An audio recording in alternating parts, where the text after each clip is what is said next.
Benvenuti tifosi del Napoli. Lascia il tuo like al video e iscriviti al canale per essere sempre aggiornati sulle ultime notizie del Napoli. Forza Napoli sempre! Victor Osimhen ha condiviso i suoi pensieri in un'intervista al podcast di John Obi Mikel, parlando del suo recente passaggio dal Napoli al Galatasaray e delle sfide che ha dovuto affrontare. Sebbene non abbia fornito dettagli sul suo futuro, ha rivelato particolari sul suo periodo a Napoli e sul suo adattamento alla Turchia. L'attaccante ha riconosciuto le difficoltà della preparazione pre-stagione. Non sono riuscito a prepararmi bene. C'è stata confusione e un po' di caos, quindi sto ancora cercando di tornare al 100% della forma. Tuttavia, il club e i miei compagni di squadra mi stanno supportando molto.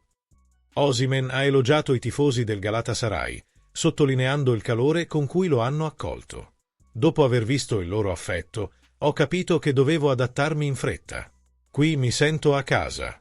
I tifosi mi hanno sorpreso, non pensavo che ci fossero così tante persone ad aspettarmi all'aeroporto.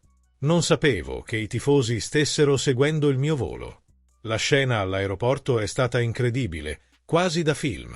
Il suo idolo, Didier Drogba, ha influenzato la sua scelta di giocare per il Galatasaray.